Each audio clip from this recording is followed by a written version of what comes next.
नमस्कार, मैं हूं अखिलेश पांडे और आप देख रहे हैं सी न्यूज़ भारत। वक्त हो चुका है न्यूज़ बुलेटिन का। खबरों के इस बुलेटिन में हम जानेंगे कि अंबेडकर नगर में कौन रोजेदारों को रमजान किट का कर रहा है वितरण।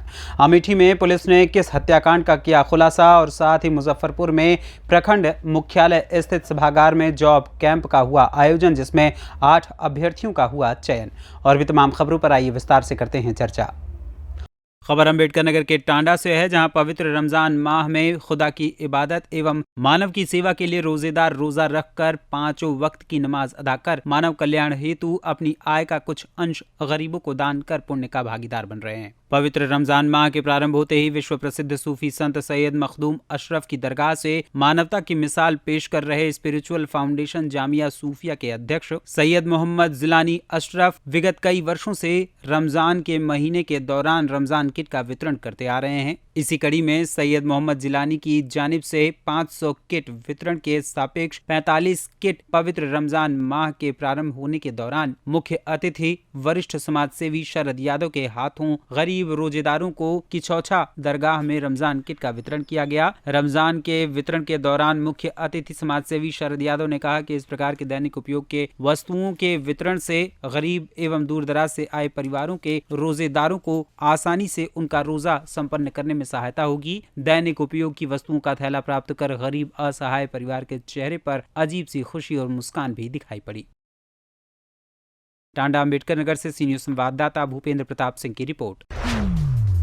खबर अमेठी के मुंशीगंज थाना क्षेत्र के हरिहरपुर गांव से है, जहां सोमवार 20 मार्च को दोपहर करीब 1 बजे घर में अकेली मौजूद 60 वर्षीय महिला मायादेवी की अज्ञात बदमाशों ने चाकुओं से गोदकर हत्या कर दी थी। घटना के वक्त घर में कोई मौजूद नहीं था। करीब 1 घंटे बाद गैस डिलीवरी करने आया युवक मौके पर पहुंचा और काफी देर आवाज लगाई, लेकिन दरवाजा नहीं खुला, जिसके बाद गैस वाले ने आसपास के लोगों को जानकारी दी थी। मौके पर घटनास्थल पर अमेठी सीओ सहित पुलिस अधीक्षक डॉक्टर इलामारन ने निरीक्षण किया था। इस घटना के खुलासे के लिए एसपी ने मुंशीगंज पुलिस और स्वाट टीम को निर्देशित किया था। घटना के खुलासे के लिए पुलिस आसपास के सीसीटीवी कैमरे को खंगालने में जुटी हुई थी। बताया जा रहा है कि मृतका अपने पति करुणा शंकर तिवारी के साथ घर में अकेली रहती थी। मृतका के 3 बेटे और 2 बेटियां हैं। 2 बेटे सेना में हैं। देखिए 20 मार्च 2023 थाना मुंशीगंज अंतर्गत एक जलंधर हरिहरपुर गांव में एक बुजुर्ग महिला का कुछ अज्ञात लोगों द्वारा हत्या की गई। इसको आज मुंशीगंज पुलिस और एसपीजी का टीम ने अनावरण किया है। ये महिला का 4 लोग मिला के एक योजना बनाकर इनको मार दिए थे। ये चारों का आज गिरफ्तारी किया है, जेल भेजा जा रहा है। क्या वजह हत्या की मोटिव क्या था इन लोगों का? इसमें 4 में एक ही का उधार का पैसा लिया था, वो वापस नहीं कर पा रहा था, इसलिए उनका पैसा का जरूरत पड़ा था। और इन लोगों को पता चला है ये पति पत्नी दोनों घर पे अकेले रहते हैं। इसी को फायदा का उठाकर इन लोगों ने उसको मार दिया। मारने के बाद 32,000 पैसा भी लेके गया। कौन से लिया था पैसा, किससे कौन लिया था पैसा? एक बक्सा से 32,000 पैसा लेके गए थे। इसको आपस में चारों लोग कुछ पैसा वो लोग आपस में बांट लिए। हत्यारे सभी नाबालिग नजर आ रहे हैं जो कि इसमें सभी लोग अडल्ट हैं। हम लोग आधार कार्ड भी चेक किया है। कितने लोग हैं और कौन कौन है? टोटल 4 लोग हैं, चारों को गिरफ्तारी कर लिया है। क्या क्या बरामद हुआ है? ये वेपन उसमें यूज हुआ था हसिया, उसको बरामद किया है। किसी तरीके का रिवार्ड पुलिस टीम को इसको अनावरण करने का किया है पुलिस ने। इसको 25,000। अमेठी से सी न्यूज़ संवाददाता राम धीरज यादव की रिपोर्ट। चतरा के टंडवा स्थित कोयलांचल क्षेत्र में रेलवे ट्रैक पर संदेहास्पद स्थिति में सीसीएल कर्मी का शव मिलने से इलाके में सनसनी फैल गई। मृतक की पहचान टंडवा थाना क्षेत्र के होन्हे गांव निवासी सीसीएल कर्मी संजय यादव के रूप में हुई। संजय यादव आम्रपाली कोल परियोजना क्षेत्र में काम करता था। संजय देर शाम करीब 7 बजे के बाद से लापता था, जिसके बाद अहले सुबह शिवपुर टोरी रेल लाइन के बीच गोड़वार गाँव के समीप रेलवे ट्रैक पर ग्रामीणों ने उसका शव देखा, जिसके बाद आनंद अम्फानन में ग्रामीणों ने इसकी सूचना टंडवा थाना पुलिस को दी। सूचना पाकर मौके पर पहुंचकर टंडवा थाना पुलिस की टीम ने मामले की हर पहलू से गहनता से जांच की। आशंका जताई जा रही है कि सीसीएल कर्मी संजय यादव की रेलवे ट्रैक के बगल में ही हत्या कर अपराधियों ने शव को साक्ष्य छुपाने की नियत से ट्रैक पर फेंक दिया है। बहरहाल मामले की गंभीरता को देखते हुए मौके पर डॉग स्क्वाड और एफएसएल की टीम को भी बुलाया गया है। इधर मृतक के परिजनों ने फिरौती के लिए संजय का अपहरण कर हत्याकांड को अंजाम देने का आरोप लगाया है। वहीं दूसरी ओर एसपी राकेश रंजन ने मामले की गंभीरता को देखते हुए टंडवा एसडीपीओ शंभू सिंह के नेतृत्व में एक एसआईटी का गठन कर मामले की जांच और दोषियों के विरुद्ध सख्त कार्रवाई के निर्देश दिए हैं। कल करीबन रात के 10:30-11 के बीच में जो ये संजय कुमार हैं, ये उन्हें थाना टंडवा के रहने वाले हैं, इनके परिजनों के द्वारा सूचना दी गई थी कि इनके पिता करीब 7:30 बजे के बाद से अपने घर से बाहर निकले थे और उनका मोबाइल बंद बताया गया। इस संबंध में परिजनों के द्वारा उस वक्त आशंका ये व्यक्त की जा रही थी कि संभवतः इनका अपहरण कर लिया गया होगा। इस बिंदु पर पुलिस द्वारा तत्काल इस मामले को संज्ञान में लेते हुए जांच प्रारंभ की गई। इसी क्रम में आज सुबह एक शव के रेलवे लाइन के पास एक शव के प्राप्त होने की सूचना मिली, जिसका सत्यापन करने पर ये जानकारी मिली कि ये संजय कुमार पिता स्वर्गीय अमृत राम जो उन्हीं के रहने उन्हीं का शव है।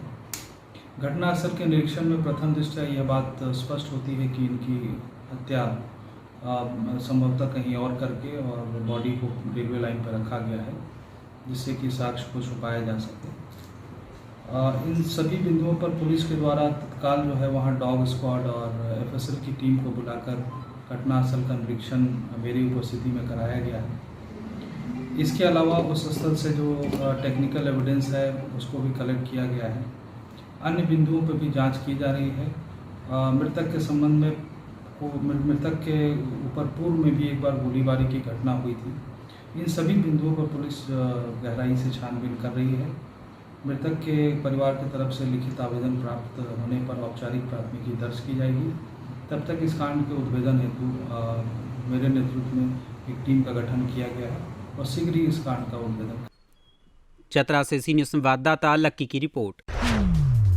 छत्तीसगढ़ के बस्तर के करणपुर में सीआरपीएफ के 84वें स्थापना दिवस समारोह कार्यक्रम का आयोजन किया जा रहा है, जिसमें केंद्रीय गृह मंत्री अमित शाह हिस्सा लेंगे। समारोह से एक दिन पहले सीआरपीएफ के डीजी डॉक्टर सुजॉय लाल थॉसन ने करणपुर में कोबरा कैंप में पत्रकार वार्ता कर सेंट्रल रिजर्व पुलिस फोर्स द्वारा देश भर में चलाए जा रहे नक्सल ऑपरेशन को लेकर जानकारी दी। इस दौरान उन्होंने बड़ा बयान देते हुए कहा कि नक्सल प्रभावित इलाकों में सीआरपीएफ के तैनात होने के बाद से नक्सल घटनाओं में कमी आई है। छत्तीसगढ़ के नक्सल प्रभावित इलाकों में 17, वहीं देश भर में 53 कैंप सीआरपीएफ के द्वारा अब तक स्थापित किए जा चुके हैं। कैंपों के संचालन से नक्सल प्रभावित क्षेत्रों में सड़क निर्माण भी अब मुमकिन हो पा रहा है। बस्तर में स्थानीय युवाओं को सीआरपीएफ से जोड़ने के लिए बस्तरिया बटालियन का गठन किया जा रहा है। वहीं दूसरी तरफ 25 मार्च को आयोजित होने वाले सीआरपीएफ के 84वें स्थापना दिवस कार्यक्रम की तैयारियां पूरी कर ली गई हैं। शुक्रवार यानी आज शाम केंद्रीय गृह मंत्री अमित शाह जगदलपुर एयरपोर्ट पहुंचेंगे। यहां से बीएसएफ के विशेष हेलीकॉप्टर से अमित शाह करणपुर कोबरा कैंप पहुंचेंगे। इस विषय में विस्तार से जानकारी देते हुए सीआरपीएफ के डीजी डॉक्टर सुजॉय लाल ने और क्या कुछ कहा, आइए आपको सुनाते हैं। मैं ये बात बताना चाहता हूँ, आप लोगों का सहयोग से जो है विरोध बहुत कम हो गया है। जो सिलगेर में आपने देखा होगा 2 साल पहले, और वो काफ़ी लंबे चला था क्योंकि उसमें कुछ घटनाएं भी हुए, आप लोग जानते हैं। तो फिलहाल अभी जितने भी कैंप्स खुले हैं, विरोध तो हुआ है, और विरोध क्यों होता है वो आपको भी मालूम है। इसमें बहुत हम विस्तार से हमको बताने की ज़रूरत नहीं, लेकिन ये देखने में आया है कि विरोध का जो दिन है या समय है वो पहले से बहुत कम हो गया, और विरोध करने वाले लोग जो है 2-3 बाद में जो है उनमें से कुछ हमारे पास में आते हैं, इलाज करवाते हैं, और आगे कैसे उनका बेहतर ज़िंदगी वो बिता सकते हैं, स्कूल के बारे में पूछते हैं, और अन्य हमारे भर्ती कैसे हो सकते उसके बारे में। इसमें ये जरूर मैं कहना चाहता हूँ, भर्ती का बात आया है कि हाल ही में हमने 400 जो आरक्षक के भर्ती किए हैं, आप लोग रिपोर्ट भी किए हैं, और हमने 3 जिले से लिए, सुकमा, बीजापुर और दंतेवाड़ा, और हज़ारों की संख्या में बच्चे आए हैं। और ये भी बताना ज़रूरी है कि हम चाहते हैं कि हमारे सीआरपीएफ में लोकल आदिवासी बच्चे आए, भर्ती हो, और उसके लिए माननीय गृह मंत्री जी ने इनके जो क्वालिफ़िकेशन है, फिज़िकल क्वालिफ़िकेशन और इनके जो शैक्षणिक क्वालिफ़िकेशन वो अभी रिलैक्स कर दिया, 8वीं तक का कर दिए हैं, और उनके हाइट और चेस्ट वगैरह में भी कर दिया। इसको ये काफ़ी पॉपुलर हुआ है, आगे भी हम ये करेंगे। हमारा पूरा विश्वास है आप लोगों का सहयोग से जो है इस स्कीम को हम और भी पॉपुलर कर सकते हैं। बस्तर छत्तीसगढ़ से सी न्यूज़ संवाददाता जसकेतन सेठिया की रिपोर्ट। खबर मुजफ्फरपुर जिले के बंदरा प्रखंड से है, जहां प्रखंड मुख्यालय स्थित सभागार में एसआईएस के द्वारा विशेष भर्ती अभियान के तहत जॉब कैंप का आयोजन किया गया। इस कैंप में प्रखंड क्षेत्र के अलग अलग गांव से दर्जनों युवाओं ने हिस्सा लिया। इस मौके पर एसआईएस के भर्ती अधिकारी चंद्रशेखर ने बताया कि इस शिविर के माध्यम से आज कुल 8 अभ्यर्थियों का चयन किया गया, जिसे सुरक्षा भर्ती प्रक्रिया से प्रशिक्षित किया जाएगा। इधर क्षेत्र के कई युवाओं ने बताया कि प्रचार प्रसार के अभाव में हम लोगों को इस कैंप की जानकारी समय से नहीं हो सकी। And intelligence services India limited company का कैंप है। कैंप लेने का उद्देश्य यही है चेयरमैन का कि जितने भी बिहार के बेरोजगार नवयुवक हैं उनको रोजगार दे करके पदोन्नति की ओर ले जाने का उनका ये लक्ष्य बना हुआ है।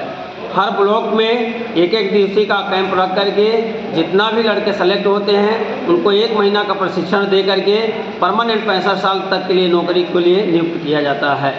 सारी सुविधाएं देती है, पीएफ है, ग्रेजुटी है, पेंशन है, विधवा पेंशन है, ग्रुप इंश्योरेंस है। ये सारी सुविधाएं अपने एम्प्लॉयज़ को देती है कंपनी, और ऑल ओवर इंडिया बेसिक पे कंपनी काम कर रही है। 1974 से कंपनी की स्थापना पटना से ही किया है और कंपनी भी बिहार के हैं। इसके मालिक श्री रविंद्र किशोर सिन्हा सर हैं। इसमें बहाली के लिए कुछ पैसा भी देना होता है? हाँ, 350 रुपया रजिस्ट्रेशन चार्ज है इसका, जो कि रजिस्ट्रेशन करना होता है। उसके बाद में आपको प्रशिक्षण केंद्र में नियुक्ति पत्र और आपको रजिस्ट्रेशन फॉर्म दिया जाएगा, जो रिपोर्टिंग डेट एक निश्चित किया जाता है। जो रहना खाना ट्रेनिंग आपका वहाँ पे फ्री ऑफ कॉस्ट होता है, लेकिन जो किट देती है कंपनी ट्रेनिंग में, ड्यूटी का किट है, ट्रेनिंग का किट है, रहना है, खाना है, 1 महीने का ट्रेनिंग है, उसका चार्ज रखती है कंपनी 12,500 रुपया। क्या परिचय हुआ आपका? मेरा नाम चंद्रशेखर है और मैं आरटीए मुजफ्फरपुर से भर्ती अधिकारी के रूप में 15 ब्लॉक में प्रेजेंट टाइम आपके सामने बैठा हूँ। मुजफ्फरपुर से सी न्यूज़ संवाददाता गंधीर झा की रिपोर्ट। फिलहाल के लिए इस न्यूज़ बुलेटिन में बस इतना ही। देश दुनिया की तमाम खबरों के लिए देखते रहें सी न्यूज़ भारत। हर खबर आपके साथ, आपके हाथ।